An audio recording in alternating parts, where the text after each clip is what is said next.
Mesdames, Messieurs, bonjour. Tel que promis, j'ai à nouveau le plaisir de recevoir le président de l'Union des producteurs agricoles du Québec, un petit gars de chez nous, Marcel Groslot.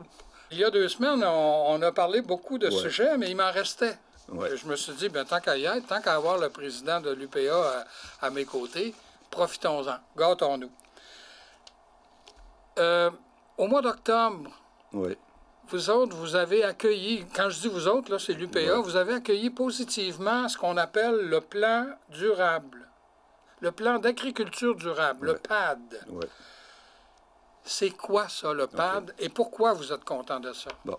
Nous, on proposait depuis déjà 2 ans, l'UPA, un plan pour l'agriculture verte, un plan vert agricole. Ah, c'est un plan vert, plan durable, OK. C'est ça, mais le gouvernement, on avait milité auprès des partis politiques lors des dernières élections pour adopter un plan semblable. Puis, on voulait, dans le plan qu'on proposait, nous, se donner des échéances réalistes pour améliorer nos pratiques agricoles. Parce que changer ces pratiques agricoles, puis voir des résultats au niveau de l'environnement, ça prend un certain temps. C'est pas automatique. C'est pas comme, par exemple, j'enlève une voiture sur la route, je peux calculer combien de gaz à effet de serre je retire, c'est réglé. Mais nous, en agriculture, arrêter de labourer, changer les pratiques, ça prend un certain temps avant de voir les résultats. Donc, on proposait un plan sur 10 ans avec des mesures pour récompenser les producteurs qui adoptent des bonnes pratiques agricoles. Donc, au lieu d'y aller avec le bâton et la coercition et les règlements et les pénalités, y aller par la récompense. Donc, et on est content parce que dans le plan d'agriculture durable, c'est la voie que le gouvernement a retenue. Donc, en même temps qu'il annonçait ce plan-là, il annonçait 125 millions de dollars pour les 5 prochaines années, pour 3 éléments. 70 millions pour soutenir les bonnes pratiques agricoles, sur 5 ans toujours, là, donc c'est 70, c'est 14 millions par année. Il y avait un autre, je crois c'est 30 millions, autour de 30 millions pour mieux accompagner les producteurs, donc des services professionnels auprès des producteurs, donc plus d'agronomes et de techniciens pour travailler avec nous dans le champ, et un autre montant substantiel là, pour la recherche. Parce que si on veut remplacer les herbicides, des pesticides, ben, ça prend soit des techniques agricoles ou soit d'autres produits et ça demande de la recherche. Alors, et le plan d'agriculture durable, c'est exactement ce qu'il propose. En plus, comme on l'a dit, là, c'est une première, à ma connaissance, moi, là, que le gouvernement du Québec, au-delà des budgets dont dispose déjà le MAPAC, investit en agro-environnement. Ça, c'est bien intéressant pour les producteurs agricoles. Puis je pense que c'est intéressant pour les citoyens parce que tout le monde va en bénéficier. Il y a beaucoup d'agriculteurs qui se tournent vers le bio. Oui. Donc, ça fait partie du plan vert, ça. Exactement. Donc, les producteurs qui sont en production biologique, il reste des détails là, à peaufiner parce que ça va se faire dans l'année 21 pour être appliqué en 2022. Mais ce qu'on a su pour l'instant, c'est qu'il y aurait 3 niveaux d'excellence, si je peux dire. Donc, 1, 2 et 3. Donc, les producteurs bio, eux, seraient peut-être déjà au niveau 2. Donc, recevraient une contribution pour leur bonne pratique agricole. Alors qu'un producteur qui a pas de bande, il fait rien là, pour améliorer ses pratiques environnementales serait peut-être à 0, puis il n'y aurait aucune rémunération. Celui qui est à 1 en aurait un peu plus, celui qui est à 2 et celui qui est à 3, bien, ça serait l'exemple à suivre. Oui. Alors, c'est comme ça qu'on veut donner, insuffler, puis continuer d'améliorer nos pratiques parce qu'on fait déjà bien au Québec lorsqu'on se compare à d'autres pays ou à d'autres provinces. Là. Un autre sujet. Oui. Les agricultrices du Québec ont lancé un programme qui s'appelle Dimension E. Oui. Veux-tu nous en parler? Puis qu'est-ce que ça donne, ça? Bon, ça, on le voit, là, il y a de plus en plus de jeunes femmes qui se lancent en affaires en agriculture. Il y a ou des filles qui prennent la relève sur la ferme de leurs parents. Maintenant, au Québec, il n'y a plus de barrières. Là. Vraiment, là, les femmes sont de plus en plus propriétaires ou copropriétaires d'entreprises agricoles. Dans les écoles d'agriculture, c'est majoritairement des femmes maintenant. Ah oui? Alors, c'est vraiment intéressant. La Fédération des agricultrices, pour aider ces femmes-là, à se dépatouiller là, dans tous les programmes qui existent pour accéder aux meilleurs financements possibles, avoir les meilleurs conseils juridiques possibles lorsqu'on crée une compagnie ou on se lance en affaires. Ils ont créé ce programme-là et les femmes vont pouvoir, via ce programme-là, obtenir des services gratuits jusqu'à concurrence d'un certain montant. Donc, ça, pour les aider à partir en affaires et leur donner confiance de démarrer en affaires aussi. Donc, c'est une belle initiative de la Fédération des agricultrices et on est très content de ça. Les agricultrices du Québec, est-ce que c'est un... Juste pour que les gens comprennent, l'UPA, en fait, c'est une confédération. Donc, ce sont des syndicats et des fédérations affiliées qui constituent la confédération. Oui. Donc, chacun est autonome, puis ils ont décidé de travailler ensemble. Oui. Donc, l'affiliation, c'est volontaire. Donc, on est une quarantaine de groupes affiliés. Bon. La relève, les agricultrices, les producteurs de lait, les apiculteurs, oui. qui travaillons ensemble. Comme toi, avant d'être président de l'UPA, tu étais président de la Fédération des producteurs laitiers du Québec. C'est ça. Donc, qui fait partie... C'est ça, qui fait partie... Un des 40. Là. Un des 40, okay. Voilà. Alors là, les agricultrices du Québec, c'est un des groupes aussi. C'est ça. Et lorsqu'on se réunit au Conseil général, là, on sort du sujet un petit peu, mais je pense que c'est intéressant. Les agricultrices ont un droit de vote, tout comme les producteurs de lait. Okay. Même si les producteurs de lait, c'est la plus importante production au Québec, mais au Conseil général, c'est un membre, un vote. Donc, les apiculteurs, qui sont... C'est pas gros, l'apiculture au Québec, mais ils ont le même poids que les producteurs de lait. Un sujet un petit peu litigieux. Oui. C'est que le ministre des Affaires municipales et de l'Habitation... Oui. a donné son aval à des changements substantiels au schéma d'aménagement et de développement revisé de la MRC de Montcalm. Oui. Et les gens de l'UPA, vous n'êtes pas contents, vous expliquez mal cette décision-là. Oui. Bon, les schémas d'aménagement, c'est autorisé par le ou la ministre des Affaires municipales. En l'occurrence, ici, c'est Mme Laforêt. Et dans la MRC de Montcalm, ce que les journalistes de la Presse Plus ont vu ou ont constaté, c'est qu'il y a eu des anomalies dans la procédure qui a mené à l'adoption de ce schéma d'aménagement-là. Alors, ils ont coupé les coins ronds.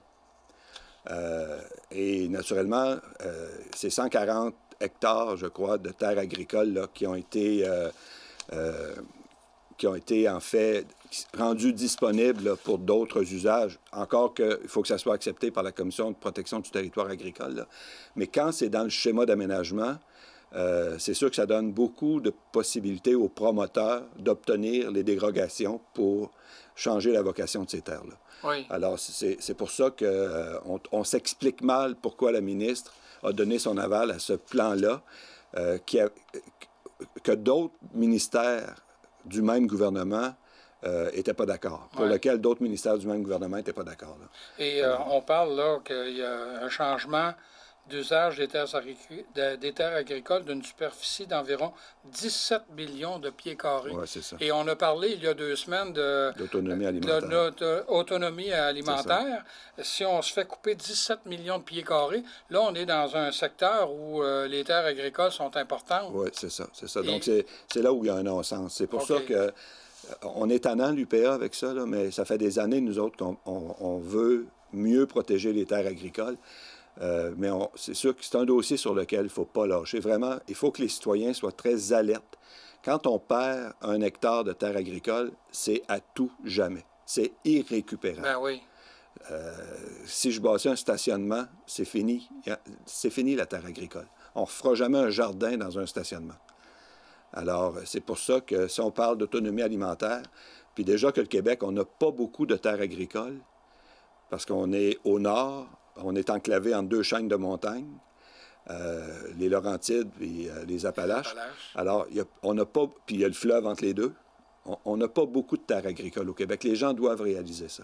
Et quand on parle de la MRC de Montcalm, là, c'est une région agricole. Ah, c'est la Naudière. C'est une des plus belles régions agricoles oui. du Québec, là. C'est ça. Donc, l'UPA, vous n'avez pas dit votre dernier mot? Bien, c'est parce que la ministre a le droit de faire ça. Ça fait partie de ses responsabilités et des autorisations qu'elle peut accorder. Mais c'est sûr que là, on est content que ça a été mis devant le public, là, parce que j'imagine que la ministre va être plus prudente dans les prochains schémas d'aménagement qu'elle va autoriser, là. Mais elle seule pourrait revenir en arrière. Oui. Ouais, c'est ça.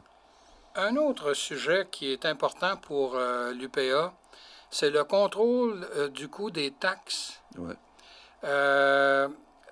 Vous avez accueilli positivement, justement, le dépôt du projet de loi 48 au mois de novembre dernier, et pour simplifier l'accès au programme de crédit de taxes foncières agricoles.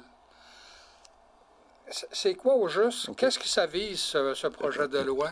En fait, le Québec fait un peu bande à part parce que dans la plupart des pays, et dans même des provinces canadiennes, les terres agricoles sont taxées différemment du reste du secteur immobilier. Okay? Quand je dis immobilier, c'est édifices et terrain. Ici au Québec, on a décidé d'appliquer le même régime sur les terres agricoles que pour le reste de l'immobilier, selon les rôles d'évaluation construits sur les transactions qui se font entre les vendeurs et acheteurs. Oui. Les terres, c'est pas comme les maisons. On ne peut pas en ajouter. Donc, lorsqu'elles sont occupées, c'est sûr qu'il y a une inflation naturelle qui va se créer parce qu'on ne peut pas en ajouter d'autres dans le marché. Lorsque le prix des maisons monte trop dans un secteur, bon, on va développer d'autres rues, ou on va aller dans un autre village ou dans une autre ville. Tu sais, on a des options. Lorsqu'on est un producteur agricole, il y a une terre à vendre près de chez nous. Si je ne l'achète pas, ou si on est 2, 3 voisins qui voulons l'acheter, bien, naturellement, il y a une inflation importante engendrée par ce phénomène-là du prix des terres sur lequel on construit les rôles d'évaluation pour déterminer les taxes applicables aux terres agricoles. Il y a un non-sens là-dedans. En Australie, par exemple, il n'y a pas de taxe sur les terres agricoles. Dans plusieurs pays d'Europe, il n'y a pas de taxe sur les terres agricoles. Parce que taxer les terres, c'est taxer la nourriture. Alors ici, pour compenser ça, on rembourse aux producteurs agricoles une partie des taxes qu'on doit payer à nos municipalités. Et là, le programme, on avait un peu perdu le contrôle du programme. La dernière année, ça a coûté 160 millions au gouvernement du Québec pour compenser les taxes payées par les agriculteurs. Parce que nous, on ne fait pas d'argent avec ça, là. Sur nos maisons, on paye le même prix que tout le monde. C'est uniquement sur les terres agricoles. Alors là, le programme a été modifié, puis on a introduit un plafond de la valeur taxable. Donc là, le gouvernement dit, lorsqu'une terre agricole va valoir plus de 30 000 $ l'hectare, on arrête de taxer. On ne taxe pas plus, là. Même si, au rôle d'évaluation, elle vaut 42 000 $, le maximum de taxes que je peux appliquer, c'est sur une valeur de 30 000 $. Et il y a d'autres points dans le projet de loi là, qui ont été aménagés pour s'ajuster à la situation. Mais pour les producteurs agricoles, c'est une bonne nouvelle, ce projet de loi-là. Et on dit ici que la limite sera appliquée cette année, là, en 2021. Ça, en 2021. Donc là, les municipalités où la limite sera appliquée seront compensées d'une autre façon par le gouvernement. Mais nous, on croit que cette compensation-là est injustifiée. Parce que lorsqu'on regarde les municipalités où les terres valent très cher, vont chercher beaucoup d'argent dans ce programme-là par rapport à une municipalité où les terres ne valent pas le même prix. Si je prends une municipalité en Abitibi, où les terres valent 1 500, 2 000 $ l'hectare, puis je prends une municipalité de la même superficie près de Montréal, où les terres valent 40 000 $ l'hectare, bien, imaginez la différence du taux de taxation. En Abitibi, ils sont à 1,40 du 100, puis dans cette municipalité-là, ils sont à 35 cents du 100. Alors, c'est sûr que les citoyens profitent du programme payé par tous les Québécois pour financer cette municipalité-là. où les terres valent très Oui, cher. Là. ben oui. Fait que il y a une inéquité dans ce programme-là par ce phénomène-là. Alors nous, ça fait longtemps qu'on dit à la Fédération québécoise des municipalités, il faut trouver une façon différente d'évaluer les terres agricoles. Parce que l'autre biais, c'est que moi, j'ai acheté la terre de mes parents, mais je n'ai pas acheté la terre, j'ai acheté la ferme. Donc, dans la transaction, il n'y a pas eu de transaction de terre agricole, il y a eu la transaction d'une ferme. Fait que ça n'a pas été capté par les gens qui font les rôles d'évaluation. Mais c'est sûr que dans cette transaction-là, où j'achetais la ferme, je n'ai pas payé la terre le même prix que si j'avais acheté la terre de mon voisin. Là. Donc, les rôles d'évaluation captent qu'une partie des transactions et ils ne captent que les transactions les plus élevées. Alors, il y a un non-sens là aussi. Alors, voilà. Ça, c'est un sujet sur lequel on peut me partir. Ah oui? Puis, ben, oui, toi, tu es directement concerné parce que tu as une ferme, toi, oui, mais ici, dans la région, les terres, c'est pas ici qui valent le plus cher. Non. Là. Mais là, il y a une pression sur les terres de plus en plus forte. Puis là, le prix des terres va monter. Et là, ça prend une ou deux transactions, puis on vient de doubler la valeur des terres sur mes taxes. Mais ça a un impact important sur les producteurs agricoles et sur le gouvernement. Autre sujet. Oui. Tu as sûrement poussé un soupir de soulagement avec le résultat des élections américaines. comme plusieurs, je pense. Parce que toi, tu as participé directement à la renégociation de ce qu'on appelait l'ALENA. Oui, j'étais plus un observateur qu'un participant, là, parce que on n'est pas... On négocie pas, nous, personnellement. C'est le gouvernement qui négocie, là, c'est ça. Et toi, tu t'étais permis de dire qu'un retour des démocrates, donc la victoire de M. Biden à la Maison-Blanche, peut laisser présager des échanges plus harmonieux et plus respectueux. Oui, ça c'est sûr, parce qu'on le voit déjà, là.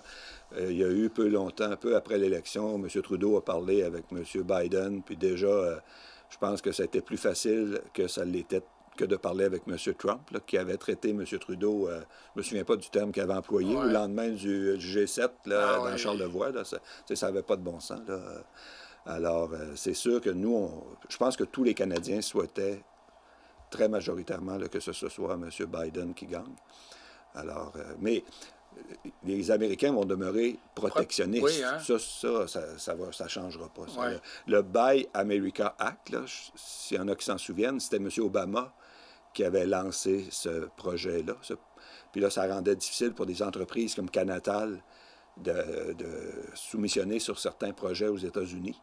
Il y a eu le COOL, le Country of Origin Labeling, pour le bœuf canadien, contre le bœuf canadien. Ça, c'était aussi les démocrates. Là. Ça nous obligeait... Ça obligeait les Américains qui utilisaient de la viande canadienne à l'indiquer dans leurs produits. Mais s'ils utilisaient de la viande américaine, ils n'avaient pas besoin de le faire. Fait que c'est sûr que ils préféraient, plutôt que de changer l'étiquetage, laisser de côté la viande canadienne. Donc, ils sont très protectionnistes, les Américains. Mais les échanges seront peut-être un peu plus, comme tu disais, respectueux, civilisés. Bien, déjà, ils ont dit, on va rejoindre, M. Biden a dit, on va rejoindre l'accord de Paris. Alors là, ça engage les Américains à réduire leurs émissions de gaz à effet de serre, tout comme le Canada. Donc, au niveau compétitif, c'est important. Il parlait aussi, M. Biden, de rejoindre le alors permets-moi de te dire, c'est le partenariat transpacifique global et progressiste. C'est quoi ça? Bien, ça, c'est l'accord, c'est le partenariat transpacifique. Le Canada, en 2015, a joint cet accord-là. Avant ça, on n'était pas membre, on n'était pas dans cet accord-là. Il y avait les États-Unis, ils y étaient, mais pas nous. Et en 2015, on a joint cet accord-là. Et le Japon aussi. Et au lendemain de l'élection américaine, les États-Unis se sont retirés. Quand M. Trump est arrivé en 2016, il s'est retiré de cet accord-là. Alors là, ils veulent revenir dans cet accord-là, les Américains, selon ce que M. Biden dit. Là. Est-ce qu'ils vont le faire? Ça, c'est à voir. Et ça inclut, selon toi, une renégociation? Là. Bien, moi, dans le nouvel ALENA... La CEUM, c'est ça, dans le nouvel ALENA, le Canada a cédé des parts de marché aux États-Unis parce que les États-Unis n'étaient plus dans le partenariat transpacifique. Là, si les États-Unis reviennent dans le partenariat transpacifique, ben, tout le moins, il ne faut pas leur donner de nouveaux accès. Ouais. Puis idéalement, il faudrait renégocier les accès qu'ils ont eus, mais ça, on sait très bien qu'il y a peu de chances que ça arrive. Là. À cause de... Ben, le Canada ne voudra pas réouvrir ces accords-là. Là. C'est, la somme, là, la CUM? La CEAUM. Ouais, la CEAUM, oui. C'est ça, c'est ça. Bon, ça, c'est ce qui remplace l'ALENA, là. C'est ça, c'est OK. ça, c'est ça. Mais c'est important, ce nouvel ALENA-là est important. Là. Le Canada, on exporte 70 de nos produits vers les États-Unis. Alors, c'est sûr que c'est important. Là. Mais on a un accord aussi semblable avec maintenant la communauté européenne. Oui, oui. Mais on importe plus de l'Europe qu'on exporte vers l'Europe. OK. Et c'est un peu l'inverse avec les États-Unis. Et c'est ce qui faisait peur, notamment aux producteurs de fromage du Québec, de se faire envahir par la France. En fait, on va se faire un peu envahir. C'est qu'on a quand même cédé des parts de marché dans le fromage à l'Europe. Puis c'est sûr que c'est la France, un des pays qui va en profiter le plus. Là. Alors, lorsque le PTP, le nouveau PTP-GP, le nouvel ALENA et l'accord avec l'Europe seront en vigueur, parce que ça se met en vigueur, c'est ça se met en place par étapes. C'est 18 de nos produits laitiers qu'on va importer de ces trois régions-là. L'Asie, les États-Unis et l'Europe. 18 ouais. Donc, c'est beaucoup, cela. Oui. Mais déjà, dans les magasins d'alimentation, il y a toujours un petit carton qui s'est écrit « Nous ne vendons des produits laitiers que du Québec ». C'est ça. Puis ça, c'est là où les consommateurs ont une partie de la solution. C'est ça. Si vous n'achetez pas ces fromages importés-là, bien, ils vont rester sur les tablettes, puis on va en importer moins. Parce qu'on ne forcera pas personne à les manger. Alors, si vous choisissez les fromages du Québec, bien, c'est sûr que vous encouragez l'économie du Québec. Oui, et puis moi, j'ai des amis européens qui ont été très surpris de l'assiette de fromage qu'on leur a mis devant eux autres. Mon épouse Sylvie s'était fait un devoir, un plaisir d'avoir que des fromages québécois.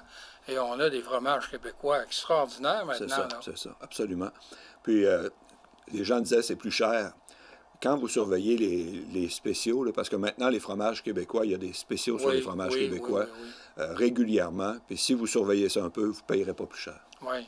Là, il n'y en a pas eu cette année, mais le Salon des fromages dans la région des Bois-Francs, là, au mois de juin, c'est extraordinaire, ça. C'est des fromages québécois, là, point. Puis de plus en plus, on peut acheter en ligne directement des petits producteurs fromagers. Oui. Alors, de plus en plus de producteurs fromagers offrent accès en ligne à leurs produits. Puis, nous autres aussi, l'année passée, dans la pandémie, là, on a lancé l'application Mangeons local sur Apple et Android aussi. Puis vous pouvez la télécharger et cette application-là vous donne accès où sont situés les producteurs fromagers, quels produits ils offrent. Puis si vous êtes en vacances dans une région du Québec, vous faites une recherche, tiens, je vais aller chercher mon fromage là. Donc ça aussi. Puis les producteurs laitiers du Québec aussi ont lancé une application semblable. Oui.